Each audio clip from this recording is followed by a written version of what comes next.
this FIFA Club World Cup final and Premier League Handicap Picks edition of the Premier League Gambling Podcast on the Sports Gambling Podcast Network is brought to you by Underdog. Get up to a $1,000 deposit match when you sign up at underdogfantasy.com. Promo code PLGP.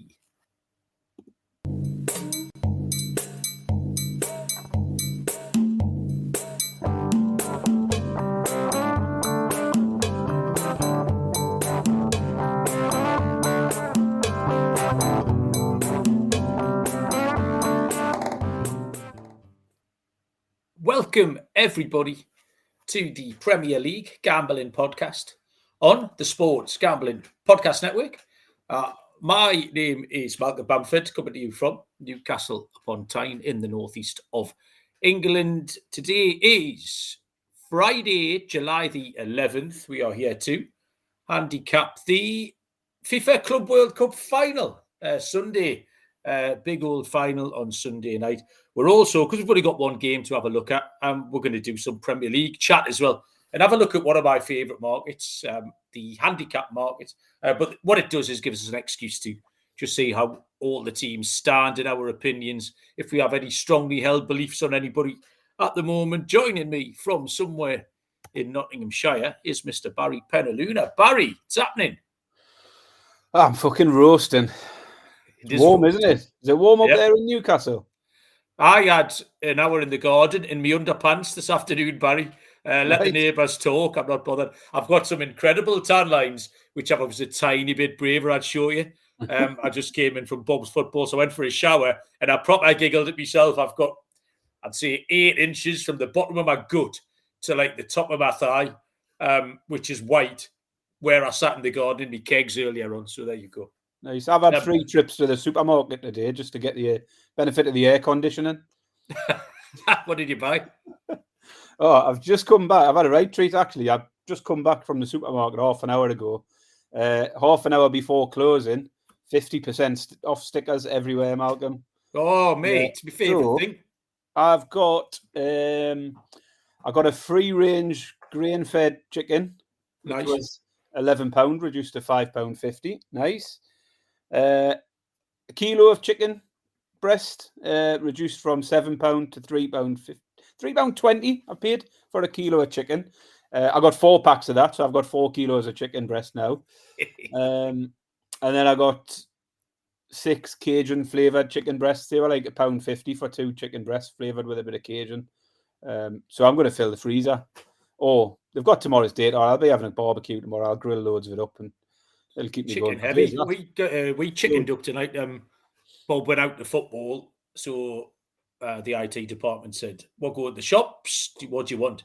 And I said, "Get us some chicken wings. We want something fun and tasty when we get back from football, and it's relatively late." So got some chicken wings. I air fried the chicken wings, Baz, and while they were air frying, I made a garlic butter, big whack of Parmesan cheese, paprika, and then when that was done, transferred the wings into the pan of garlic butter and zhuzhed them all about. And Meg and Bob were absolutely caked. It was dripping off their elbows. That's the main reason I've just been for a shower. Now to do with stinking or the hot weather, just to get the chicken gunk off me. Like, it was absolutely everywhere.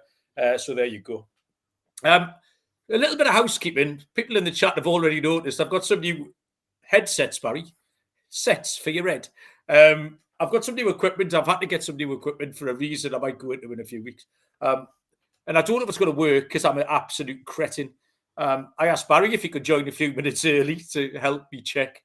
And Barry joined at 1 minute to 10 rather than his usual fucking appointed time of 10 o'clock. So that was brilliant, Baz. Thanks for that. That's really helpful. To be fair, my usual arrival time is 10:05. So I've given you an extra 6 minutes. So if it does go tits up, everyone, the other thing I'm not convinced about is the microphone's right up next to me mouth, and I don't want to put everyone off with me heavy old man breathing. Might not even be a thing. You said it sounds fine, but if anyone's got any issues, just let me know in the chat. Be kind about it. I've got a question, Malcolm. Have you got a bit of a cold at the moment? No. The microphone is making you sound a little bit bunged up. Sounds like you're sort of pinching your nose. You sound a little different. Sound like you might be a bit under the weather. That's fine. I can hear you. Maybe. Clearly. You just sound ill. I'm just trying to think. Now I'm trying to get my mind to picture the inside of my nose. I might need to blow my nose.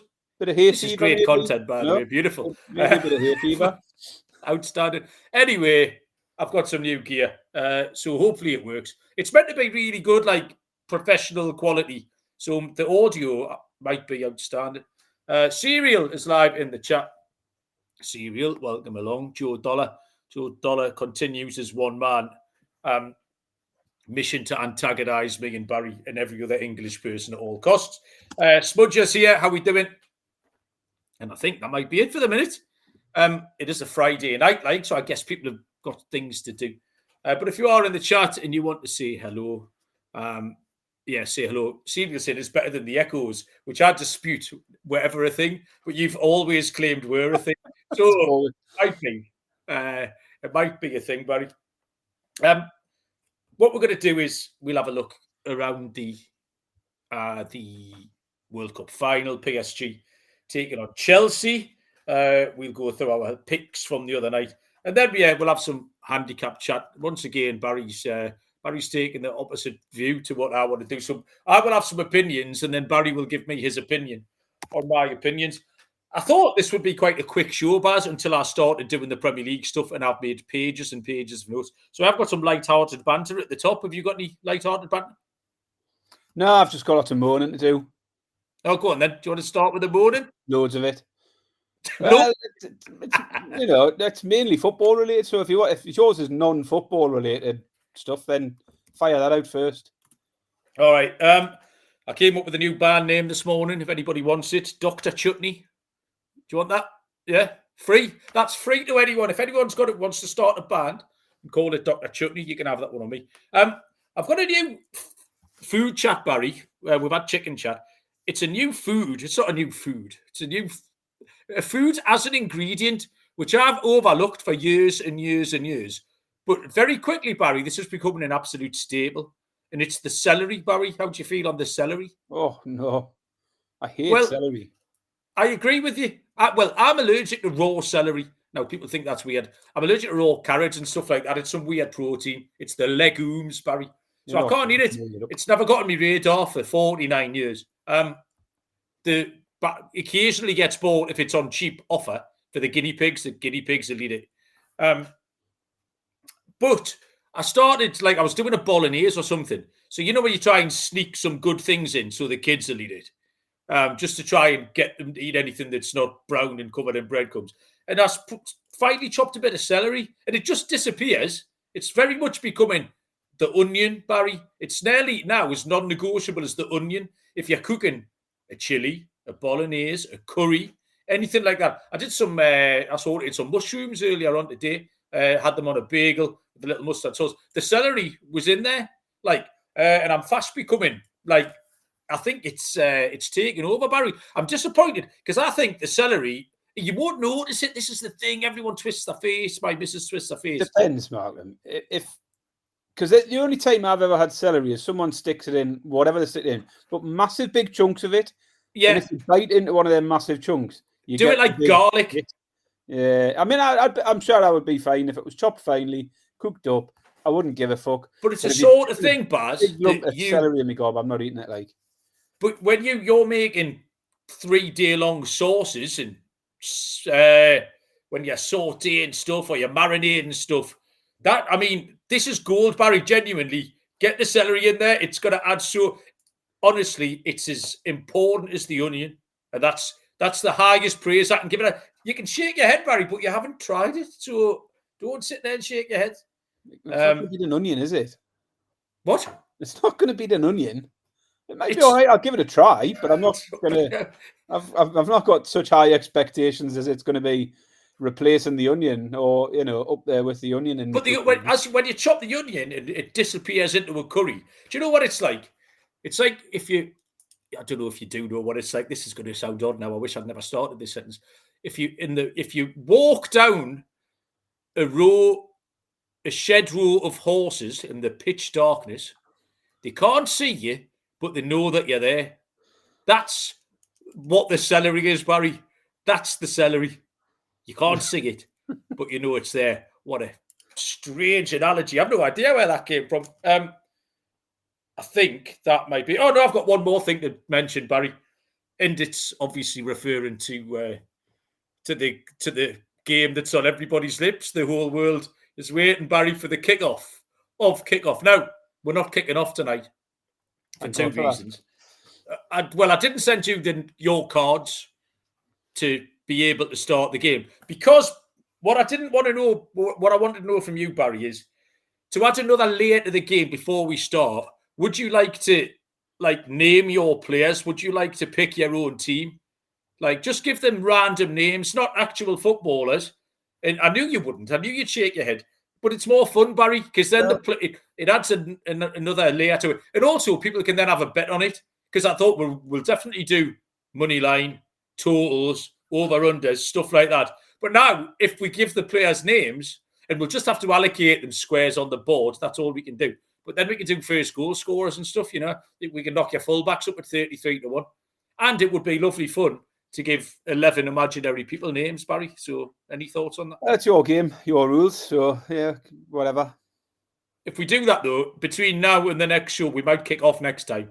Yeah, I feel like we've built this up a little bit now. You have. Between now and the next show, will you name 11 footballers? Yes. Just made up. You can have anyone you want. Yeah. Right. You said yes. We've got witnesses. There's at least 8 witnesses here. Callum's a new witness. Callum, how we doing? Right, that's all my light-hearted banter, Barry. You can have a right good fucking mood. Let me tell you to listen to every podcast episode on this network for free. Subscribe to the SGPN feed. Get that wherever you get your podcasts. Barry, what do you want to moan about, son? I probably shouldn't moan about this, but retiring football shirts, what do you think about that, Malcolm? Shite.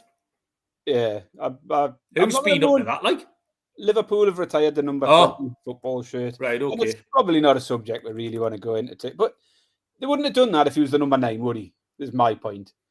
If he was wearing number 9, you're not going to retire that shirt. So don't do it for number 20. It's just a little bit American, isn't it? Like, I've never ever heard of it. Well, the only other time it's happened actually was, can you remember Birmingham City retired the Job Bellingham? That's what I was going to say. That's the only other one I can remember. They retired Bellingham shirt. Bellingham shirt was Jude Bellingham, not Job Bellingham. That was a bit bizarre. But I thought that was a little bit silly. But anyway, I'm not going to go too much into that. Well, because it's a sensitive subject. But I messaged you the day about the Palace thing. Crystal Palace have been demoted to the Europa Conference League. The Forest have been supposedly promoted into the Europa League now. And I just think it's a shambles. Like, I mean, for a start, Texter, who's the owner of Palace, he apparently also owns Lyon. Lyon were going to get relegated last week for financial irregularities, and that meant Palace might be off the hook. Turns out that's been overturned. Lyon are back in the French league. Lyon are back in the Europa League, and suddenly Palace get kicked out as a result. So there's a couple of things there. Why not kick out the team who are getting done for all these financial issues? The other thing, I mean, Texter sold his shares anyway, so there isn't a conflict of interest anymore. But apparently he had to sell them by March. So he had to do it 2 months before they even won the FA Cup final and qualified for Europe. He had to have sold his shares in Palace, which is a bit stupid. I just think it's mad that because it wouldn't have happened if this was one of the bigger clubs.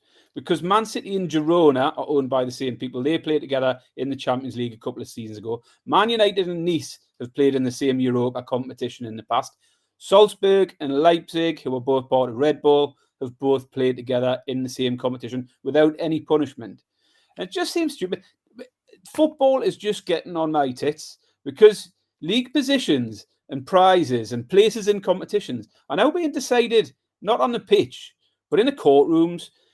And it's the fans that suffer. Would we not rather see things getting awarded on merit based on what we see on the pitch?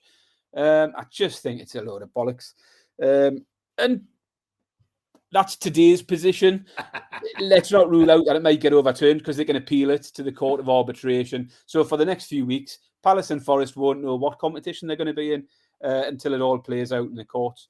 I just think it's too easy for them to just throw the book at the smaller clubs. They've done it with Palace here. They've done it with Forest and Everton last year in the Premier League. Meanwhile, you've got Man City with 117 charges hanging around for the last 5 years. You've got Villa and Chelsea, who were accused or basically found guilty by UEFA of financial doping. The Premier League says it's fine, but the UEFA say it's not fine.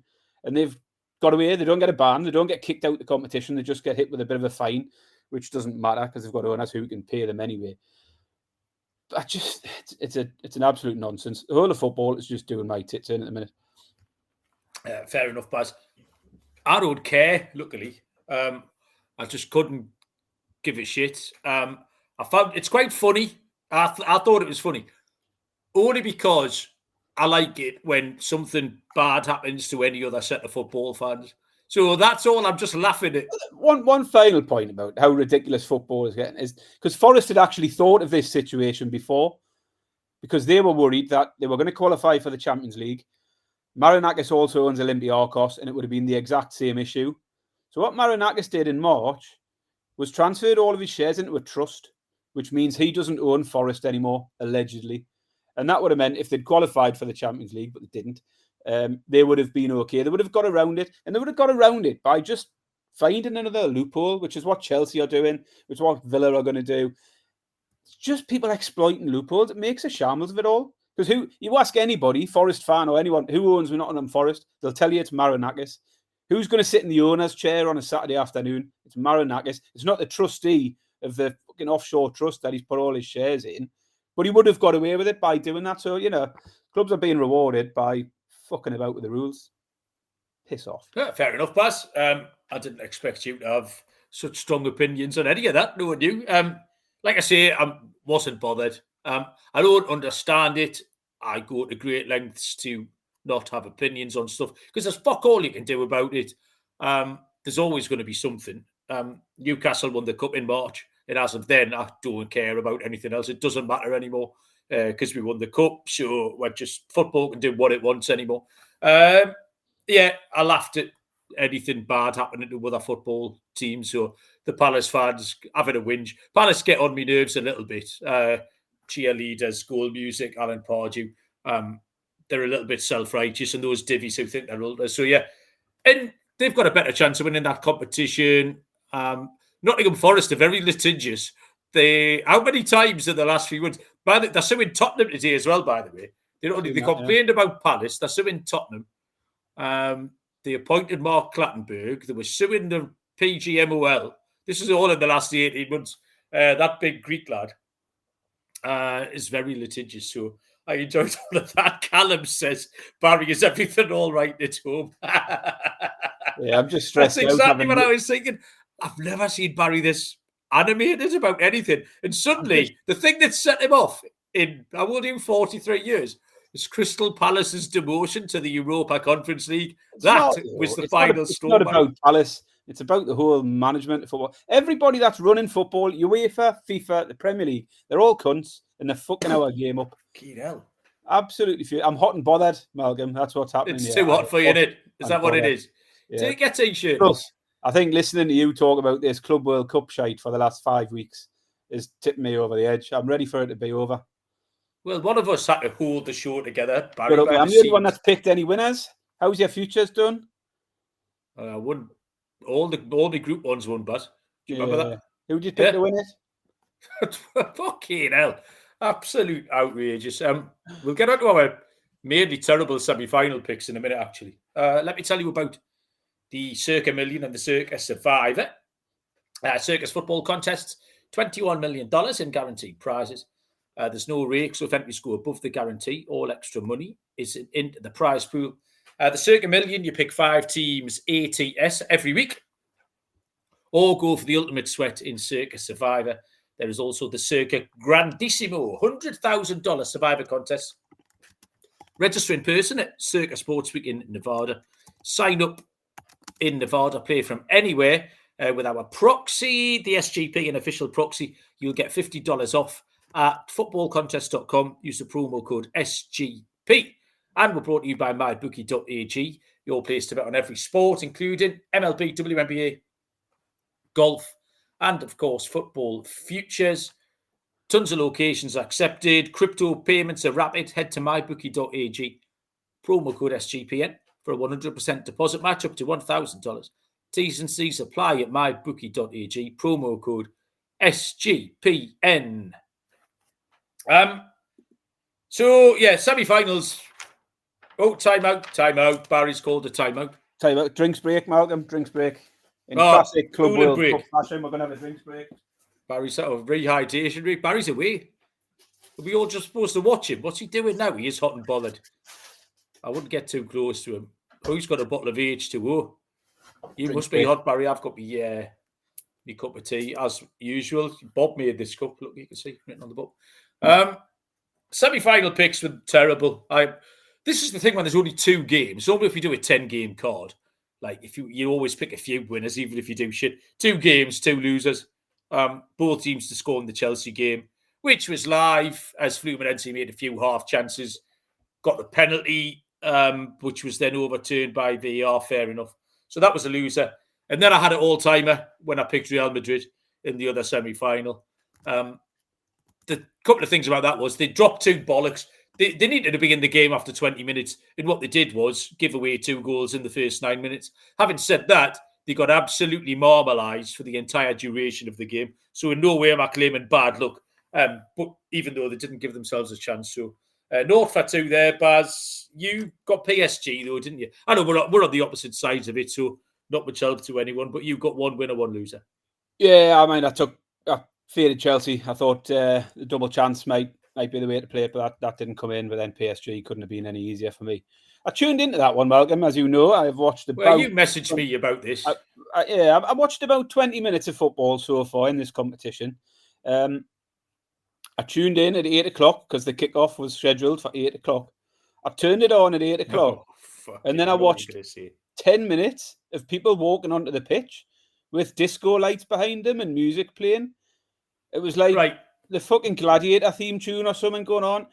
Literally, it was about 10 minutes. And I had to walk across the other side of the pitch as well. So you had to wait and watch all of them cross from one end of the pitch to do that. It went on far too long and it pissed me off. So I fucking got angry with that as well. Just to think about that, that's not what delayed the kick-off, Baz, by the way. I know that. I know, yeah. but it was, I didn't know if you knew because you I knew there was apparently there was a little bit of traffic outside or something like that as well. They haven't really been showing the walkouts on the telly. Like, it hasn't been taken that long, but they just haven't been showing it. They still go to the game like 3 or 4 minutes before the kick-off for the commentators to whatever. That just annoyed me. I had no time for that. It did go on for a long, long time. Like, it wasn't just the starting 11s. It was like every single player in the squad being called out, I think. It was ridiculous. The let's get ready to rumble bloke as well, didn't they? Did you see him? Nonsense. Absolute nonsense. I still stand by my point here, Mark. Nobody in the real world's actually watching this stuff. Are they? Have you spoken to anyone outside of this who's watching it? No. Because I was out with a load of people yesterday. I was out all day yesterday. I didn't talk about that. I had 11 hours on the gin, Malcolm. And there's a few football fans amongst them. And not one, asked a few if they'd been watching any of it. Not one. But apparently they're saying the viewing figures have been all right. But I've no idea who's actually watching it. Because I've never... Bear in mind, Baz, you're being very parochial about this. Because I told you there was 2... Fluminense fans in the pub last Saturday, and they were watching it, Barry, like we would have watched that Newcastle-Liverpool Cup final. They were up and down. Yeah, 2 people fucking 9,000 miles away from home. I imagine there's probably more of them in Brazil watching it, Barry. Do you know what I mean? I just don't get who's watching it. Yeah, I don't think anybody cares. I don't even think Chelsea fans care. It's not like social media is full of Chelsea fans getting excited because they're about to play to be the best team in the world. I don't know. Bob's joined us in the chat, Bob D. Bob D's mentioned in Palace getting screwed. You've just missed Barry's rant, Bob. Luckily for you. So if you want to go back and catch that, see what Barry's got to say about it. We'll make some picks on the final here. We need to make room for my 90 minutes Premier League handicap segment of the show. Sunday night, 8 o'clock. The eyes of the world will be on MetLife Stadium in New Jersey for an 8 p.m. Local to us time, 3 p.m. Eastern time kickoff between Chelsea and Paris Saint-Germain. Chelsea are 70-4 in 90 minutes, plus 425. 16-5 the draw, plus 320.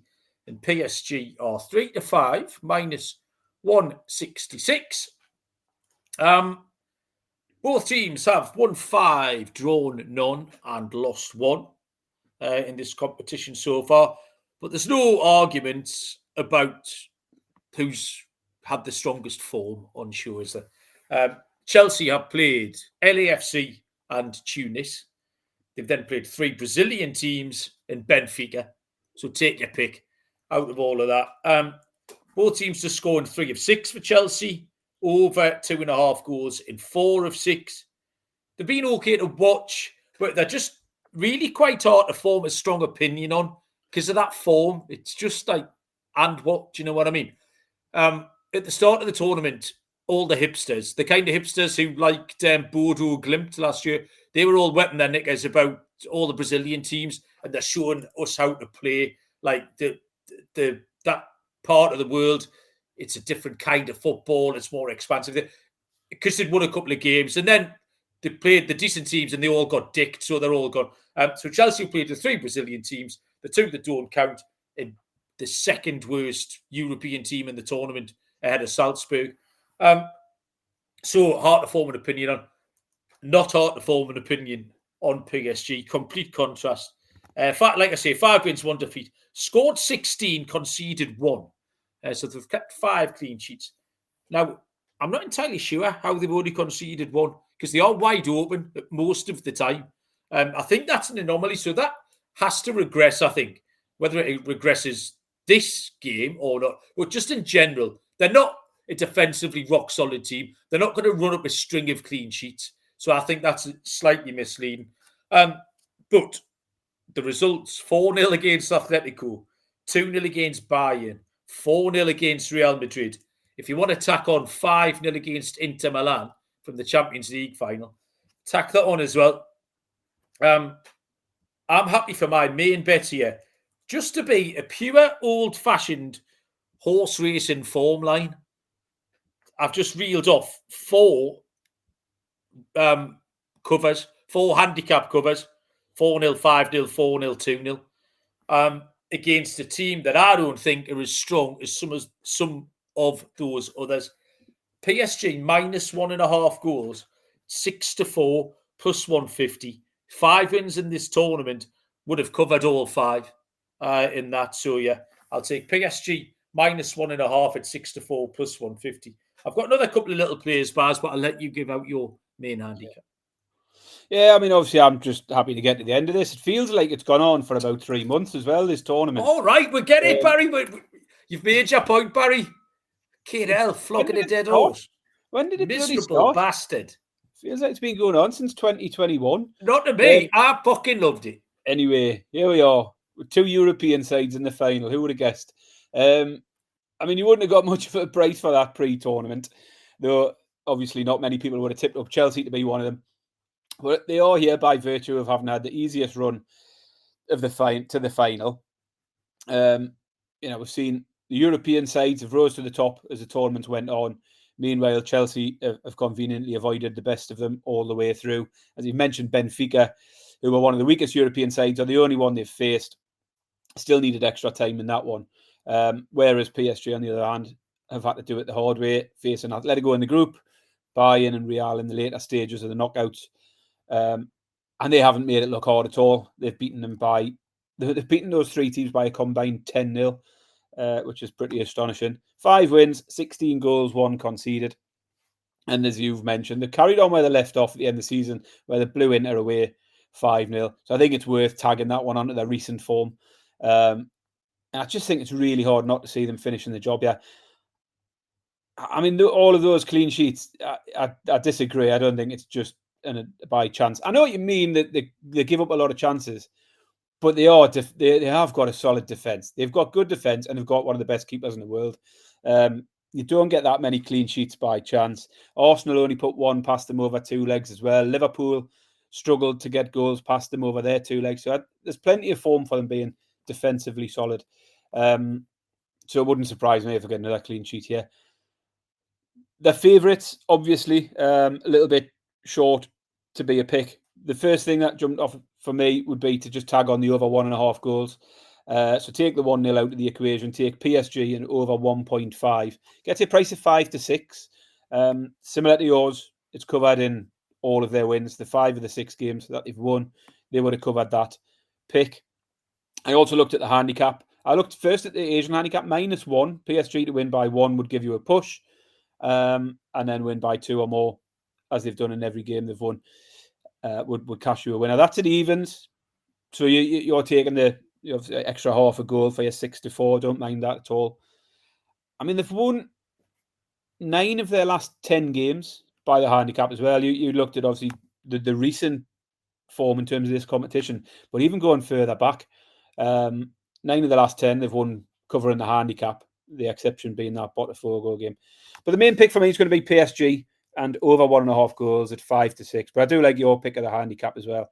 I think PSG will make easy work of it.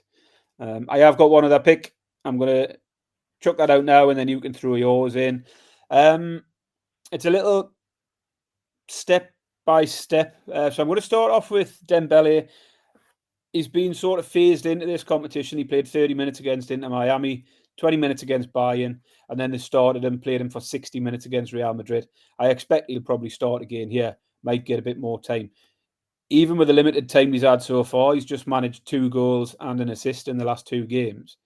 So I do like him to get on the score sheet. I like Dembele at 21 to 20 plus 105 to score anytime. The next step is I'm going to tag on Kvaratskhelia, 3 shots. 3 or more shots. That takes it to 2 to 1 if you double them up. Dembele to score and Kvaratskhelia 3 shots. And then the final step, if you want someone a little bit bigger, is just if he starts, tag on the Caicedo yellow card. Get it to 8 to 1, that little treble. Dembele a goal, Kvaratskhelia 3 shots or more, and Caicedo yellow card 8 to 1.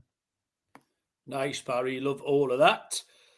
Cree's joined us. Cree quite fancies Chelsea, yeah? How you doing? Daquan the Great has gone for PSG to win at half time. I factored that in one of my plays in a minute, Daquan. And Pete's here as well. Pete's picks. How you doing, Pete? Let us know how your new market's gone on. I haven't seen any race in the last couple of days, Pete. So my other main plays here, total goals, Barry, over 3.5 is 6 to 4 plus 150. I do think Chelsea can get involved. Even if they don't, you have the safety net of PSG being able to score 4, which they've done past a lot of good teams. So 6 to 4 plus 150 over 3.5 goals. And the PSG team total, over 2.5 goals, 13 to 8 plus 162. They've done it in 3 of their 6 games, including Atletico and Real. And obviously back, you can tag on the Inter Champions League final as well. I have written underneath there, I don't know why I wrote that, Chelsea goalkeeper is useless, is what I wrote. So there's some hard-hitting analysis. First half goals, I was annoyed at myself in that last game because I didn't take it again. I took it against Bayern. It's been hitting all the time. PSG, it's been a great money maker for us on the show. I took it against Bayern. It didn't hit when it could easily have done. The game script lent itself to goals. They just didn't kick it in the goal. And then I didn't take it last time. And of course, they're 2-0 up after 9 minutes. So I'm going to go back to that again. Over 1.5 first half goals. That hit against Atletico, Miami, Inter, Real. 27 to 20 plus 135 for over 1.5 first half goals. And my bet builder is 9 to 1, Baz. Over 3.5 goals. PSG, half-time, full-time. Over 1.5 first half goals. And Chelsea most cards. So you mentioned Caicedo. So it's kind of an amalgamation of everything we've thrown out. Eggs very much in one basket, but it's a standalone game. You can't scatter your bets all over the shop. You need to make your pick and stick to it. So yeah, that's the plan in there. Baz, anything to add on this competition before we move on? No. Glad to see the back of it, Barry. That'll be the end of it. We'll have doesn't bother me, does it? It hasn't really taken up a huge amount of my life, has it? Let's be honest. It's taken a tiny amount of your life, Barry, is what it's done. And as I say, my pre-tournament picks have been very good. I'm on PSG at 5-1, and as I say, the group stuff come on good. So it's just all the here excuse for not having participated in the next bit of the show, which we're going to do as well, Barry, because you've got no excuse for that. But anyway, I'll read the ads first, Barry, then you can tell us why you haven't been bothered to do the next bit either. Pete, what's Pete's telling us here?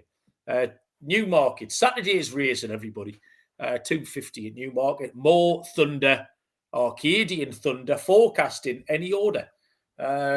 So, yeah, lots of Thunders going on there.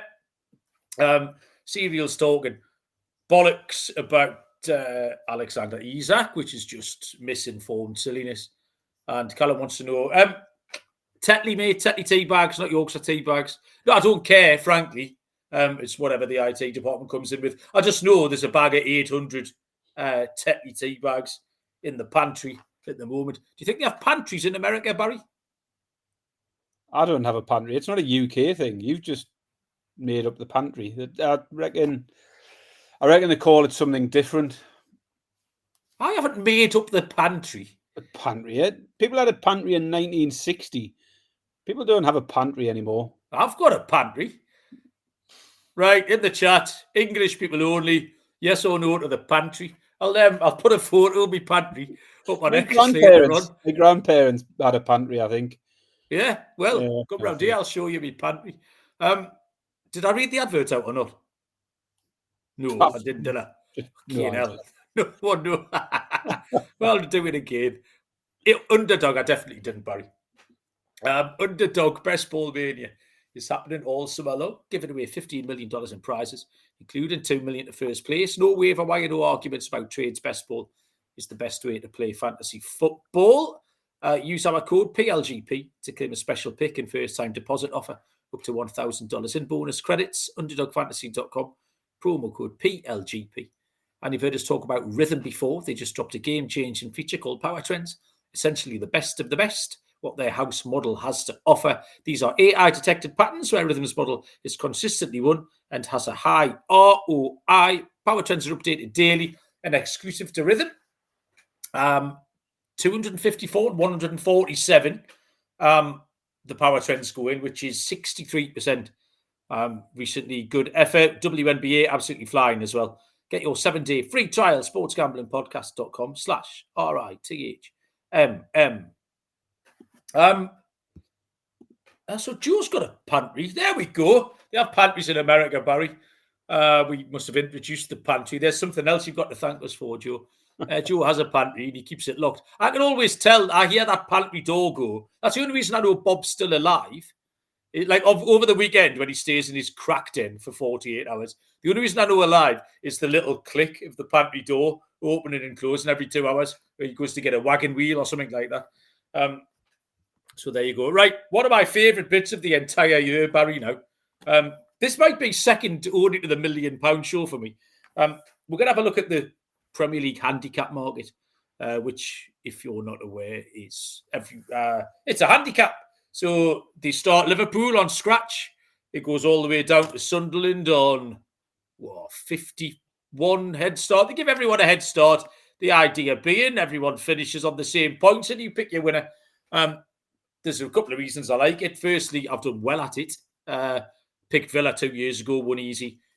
Feel like I left a shitload of money on the table last year because I picked Forest as my main pick in the £1 million show and then didn't have anything on them on the handicap and they won by an absolute gazillion points. So it's free. I feel like it's something that I can do. But also, it's a really good exercise to establish how you feel right now about certain Premier League teams. I spent too long doing it. I've got 3 pages of notes. I'll endeavour not to go through it all. But it's a good exercise, like I say, just to get your betting boots on for the Premier League to switch on. We need to switch on now, Baz. Do you know what I mean? I feel like you've been on the beach. Well, we need to get back. And this was a good exercise to do. So what I've done, Barry, is I've split it into tiers, 5 or 6 little tiers. So I'll go through them as quickly as I can. So, yeah, Liverpool are starting on 0 points. I mean, Sunderland are on 52. Do you know how much better this would have been if you'd produced some sort of visual for the screen at the same time? No. Okay, carry on. Also, fuck off. You know you have to like what? You know I'm not capable of that. What's wrong with people listening with their ears to what I've got to say?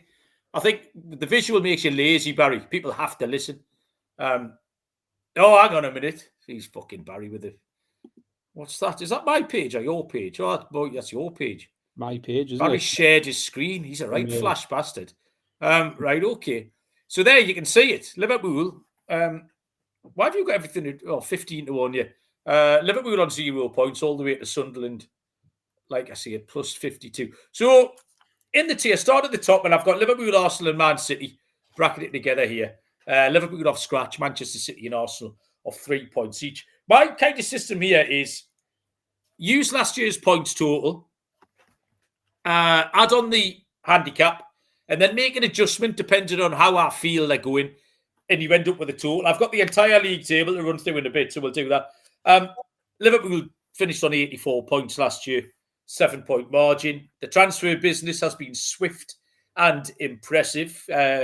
Kirkes, Wirtz, Frimpong, Mamadashvili. Florian Wirtz is obviously the big one there. I'm just hoping he doesn't work out, but I've got a feeling he might be very good. And also the thing with Liverpool is they only took 2 points from the last 4 games because they were over the line. So I think you can, if they were competitive games, I think you can realistically give Liverpool a couple of more points there. So I've got them on 86. Doesn't factor them in to a bet, Barry. Arsenal finished on 74. Added Zuba-Mendy, who's decent. Norgard, question mark. I don't get that. I really like Madueke. I think he's a good player. There's a few squad players left. But even adjusting their total up by, say, 7 points gets you to 81.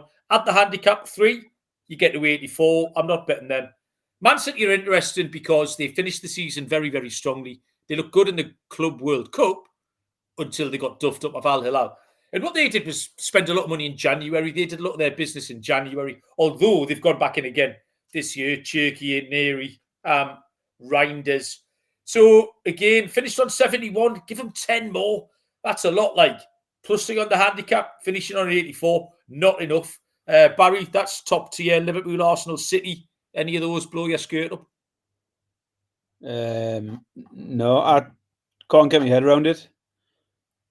Around what? The whole thing. I've tried to explain it before. This market does nothing for me. No, you changed your mind halfway through last season. You suddenly flipped. You did the old switcheroo, Barry, and claimed that you fucking loved it. I don't recall you did. that. I'll find it. Anyway, I haven't got any thoughts yet. You called me out for not doing this part of the show. At no point did you ask me to analyse the handicap market, so I haven't done that. What do you mean at no point? I sent you the message 8 days ago and told you what we were going to do tonight, which was the handicap market. I can tell you what he said. He said, we'll do a portion of the show on Premier League chat. Yeah. Which is Premier League read chat. the rest of the message. I've chatted it. Loads of new signings the last couple of weeks. The handicap market is up on 365, so I'll do my early thoughts on that. Oh, fuck off. That's what you said. You haven't said so. We'll both have a little look at. So I'll have a look at it before. Well, that's what I just said. What are your opinions on Liverpool, Arsenal, and Man City? You just sat there and went, "No, I haven't got any." Yeah, well, I haven't. What are you even doing here? Apart from pressing that button that makes the fucking ad graphic come on, you just wasted everyone's time. I had Premier League chat. That's what you asked for. You didn't. You fucking moaned on a bit. Moaned about everything Premier League related. I'll do this market when we do a pre-season Premier League. Okay. I haven't done it today. It's too early anyway. Everyone's saying you've got nothing to say about those 3 teams. They're probably the best 3 teams. I think because you've got to look at everything together in this, haven't you? I think I need more time to. The only thing I did today was think in my head which team might overperform from what you expect. So I've got a team in my head, and I'll tell you when you get to them and see if you're on the same one. Well, that is the entire point of this exercise, Barry. Yeah, but once I've looked at it properly, I might have a completely different view once I've because I think you've got to put them in a list and work out how many points you're going to get and all That's that. also what And I did. I haven't done that yet. Right, It's okay. too early. Right, we'll move on to tier 2 then, Barry. I'll talk you through that. Chelsea plus 12. Finished on 69 points. Did okay. There might be 4 or 5 points of improvement. It's just hard to want to trust Chelsea. I still don't really know what they're doing. Looks like a house of cards to me. I'm not sure about the manager either. So with a little bit of improvement, plus 12 gets you to 86, which is all right. It's not winning though, Barry. Newcastle plus 15. I was quite down on Newcastle here. Finished on 66 points. Slight improvement is possible, but the top end of the table does look tougher.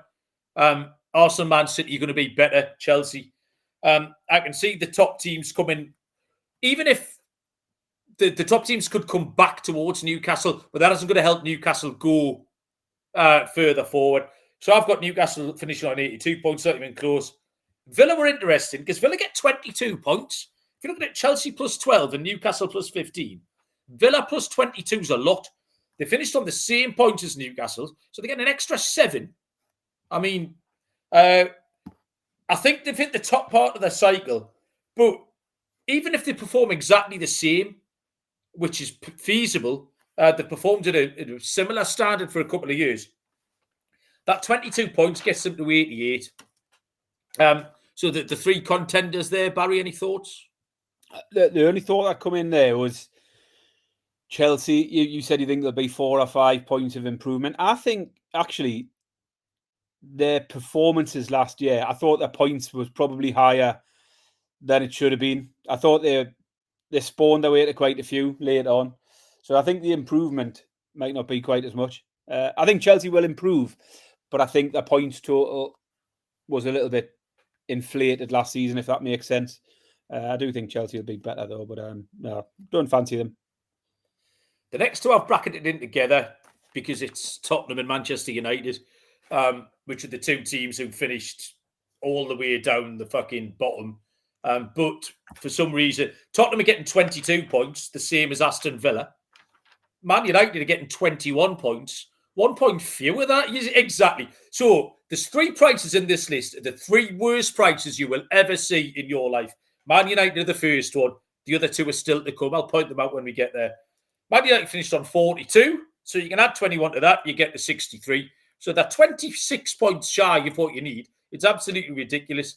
Even if they have a season and get... Brighton finished on 61 points last year. Bournemouth and Brentford, 56. If Man United, I think, would do incredibly well to make it to 56, like that would constitute a decent effort from them. At the handicap on the nowhere near. Tottenham are more interesting. They've got a new manager.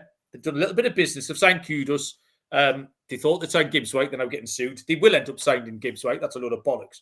And the thing about Tottenham is they absolutely phoned in the second half of the season. They completely phoned it in. Man United actually tried a little bit. Tottenham completely phoned in. So I think realistically, you can reimburse Tottenham some points. You can say, right, you can have that many points back for the games where you might have tried. They're in the Champions League, which detracts a little bit. And again, I think their ceiling is Brighton, 61 points.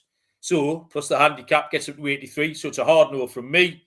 Tottenham, Man, you can't interest you, Barry, surely? Yeah, I mean, I do think Tottenham will improve. I think Thomas Frank's an improvement on Postecoglou. That's an upgrade. And they are getting busy in the transfer market with proven Premier League players, which might make a difference as well. But it's as you say, it's a big gap from where they were last year. But I agree with what you're saying in terms of Tottenham's points total last year was probably dumbed down a little bit. The opposite of what I was saying about Chelsea, where I think they were possibly overinflated a little. But yeah, I wouldn't fancy them being that high up. I would still fancy Villa to finish ahead of Tottenham. The next 4 teams I have bracketed in together, Barry, because I think they've all got the same issues, and it's we bracketed them in together pretty much all last season, actually. It's Brighton, Bournemouth, Brentford, and Nottingham Forest. These are 4 teams who all finished in that glob in the middle. Forest were a little bit ahead, faltered a little bit towards the end, which was fair enough. But they've all lost their best players. A couple of them have lost their manager, and all 4 have to regress. I was happy to draw a line immediately through Brighton, Bournemouth, and Brentford. Nottingham Forest are actually, they're all getting a similar amount of points here. Brighton 27, but then Bournemouth and Forest both get 32. Forest finished 9 points above Bournemouth last year, and they get the same handicap. But Forest, I don't think, can drop off because they're going to have money to spend. Manager's all right. The base of the squad's all right. And they're going to have a shit ton of money to replace the players they've lost. 32 points. I could see Forest getting up to 86, which makes them competitive. The next two teams I bracketed together were Palace and Fulham, sort of bang centre. Palace were the only team I really reserve my right to have an opinion on because they need to keep their best players. They need to keep Eze. They need to keep Mateta. They scored 53 points. They were very, very good in the second 2/3 of the season. If they'd started anywhere near decent, they would have been competitive. So Palace are maintaining a watching brief. Fulham are of proper interest to me here, Barry. They finished on 54 points. They're getting a 33-point handicap. As it stands, their squad's pretty unchanged. I can't see the squad getting ransacked. They don't actually have a ton of stars that people would get linked with. They haven't got, for example, Eze and Mateta. The manager is good. I like Marco Silva's ability to improve players. He's got that Eddie Howe thing, which he can make players better. The teams around them, we've just talked about, Brighton, Bournemouth, Forest, Brentford, are all dropping off. So there's more points to be had. There's points available. Like I say, Fulham finished on 54. Those points are up for grabs, and Fulham can pick up on them. They can leapfrog all of those. So I adjusted them +4 to 58 points, +33 gets them up to 91, Baz. And as it stands, that leaves them top of the league. So Fulham and Palace, Barry? Not for me. Again, as I say, I haven't fully looked at it. I'd go back to Forest, though. I think there will be a worry about Forest. And I've spoken to a couple of Forest fans at the weekend who are worried. And I think rightfully so. Losing Gibbs, White and Elanga is massive for them. I don't think you can rely on Chris Wood to do what he did last year again. And they will have money, like you say, but their approach generally has been unproven overseas signings, and it's worked for them in terms of like Milenkovic, Aina, Murillo.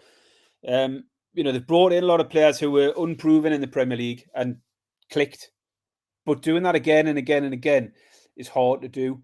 So how they spend the money is a big question mark for me. I would be concerned about Forest. It's a massive blow to lose them two so close to the start of the season. I think whether they can do enough quickly enough remains to be seen.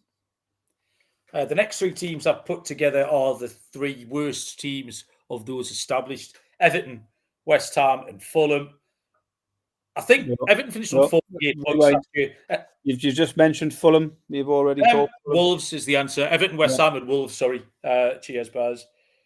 They scored 48 points last year. I think that's their ceiling. I don't see Everton having any upside. They're competitive. The big, ugly defenders can defend. They'll go and get results. They play a little bit differently. They're not pissing about like the other promoted teams. They've got the wherewithal to stay up. But they've got nowhere to go. I don't think they've got anywhere to go than what they did last year with that forward. So 33 doesn't get them anywhere near it. West Ham would need 10 points of improvement from where they are. They're getting 35 points, so that's not happening. And Wolves will be okay, but they just land right in the middle of the pack. They get the 39-point head start. I've got them scoring 40, but 4, which gets them to 83. Not good enough. 3 quite uninspiring teams, Barry, all across the board there. My first initial thought, without doing any research at all, was Wolves would be a team I might be tempted with. Because I think they'll go better. I think they finish strong. I know they've lost Cunha. I think they'll do better than they did last year. And I'm looking at the league table last year. They finished on 43, was it? 42. Everton were on 48. I can see them getting up to where Everton were at around 48, 49, possibly. They didn't finish the season strongly. The last few games, they tailed off a bit. But they did have that little run towards the end after changing manager where they won sort of 6 in a row. I just see Wolves doing a bit better. And if they get up to 48 or so, that 39-point handicap might be close. That's not bad, Barry. If they did that, if that's your...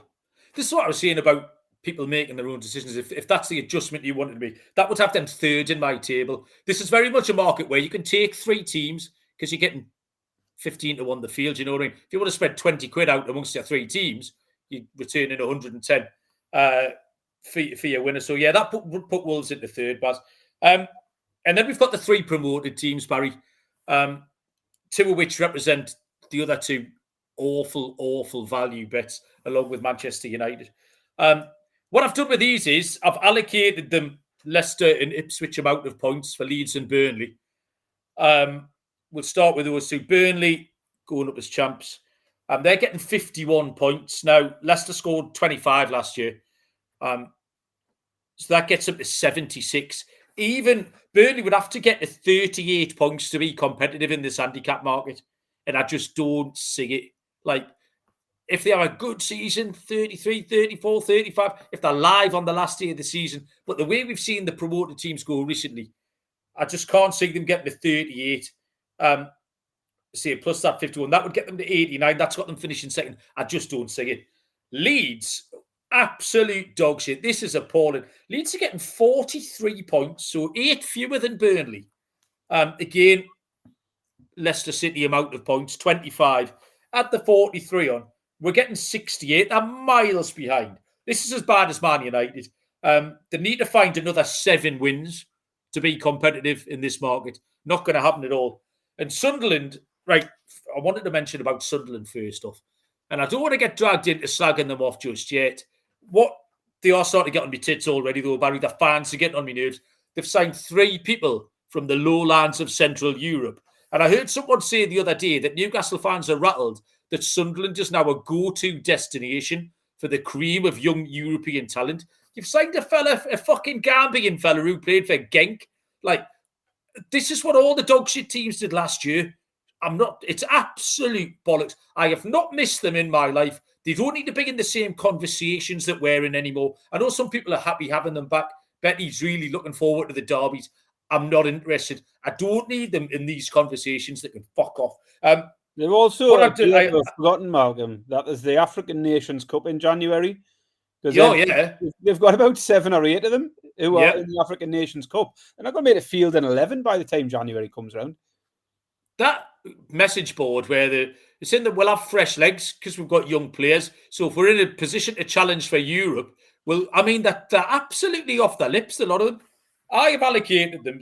I started, Barry, with Southampton level of points here. Southampton got 12 points last year. The handicap is 52. But then I made my adjustment. I had to make my own adjustment. I adjusted the 12 down to 4 because that's how many actual points Sunderland are going to have. Add 52 gets them to 56. So that's nowhere near good enough. So, Barry, sorry, do you want to tell us anything about either of those 3 promoted teams before I give you the final league table? I mean, I looked at Burnley and Sunderland and thought one of them's going to have to score at least 40 points to have a chance in this market. Out of it. I don't see either of them getting anywhere near 40 points. And then Leeds, you would be looking at them having to try and get 50 points. I think if any of them stay up, it'll be Leeds, and they'd probably, at best, stay up with like 37, 38. So, yeah, none of those 3 would interest me at all. So, from the bottom up, Barry, Sunderland 56. Big jump then to Leeds 74. Man United 77, the 3 worst ones. Everton 78, West Ham 78, Burnley 79, Brighton and Bournemouth 80, Brentford 81 and Newcastle 82. That rounds out the bottom 10. We then go into the top 10. Wolves 83, Palace 83, Tottenham 83, Arsenal, Man City 84, Liverpool, Chelsea, Forest 86, Aston Villa 88, Fulham 91. A 3-point cushion at the top for Fulham. I mean, when I went into this exercise, Barry, no way were Fulham front and centre in my head. They were an absolute afterthought, but that's where we've got to. I don't mind Villa, and things might change. Crystal Palace is the other one. I put Palace in the middle because I haven't quite worked them out yet. If you give me a £10 note now, Baz, I would be sticking it on Fulham with a 33-point head start. That took us exactly to 1 hour, Barry. That was almost ideal. It's a good job you did fuck all, really. Otherwise, we'd have been here all night. Yeah, I've done me 10-minute rant, and you've done a half hour on the handicap market. Aye, all good. Champion. I think that's it, Barry. We had all the light-hearted banter at the top of the show. Yeah. Is there anything? I've got a quick one about, I mentioned earlier, I had 11 hours on the gin yesterday. I went out at 12:30. You had no beer. You started on the gin and finished on the gin. Started on the gin at 12:30. 2:30, I had a glass of red wine with my meal. And then I went back on the gins. I did have 1 pint of lager later on, and then back on the gins again. I reckon I had about 10 gin and tonics, a beer, and then a glass of red wine.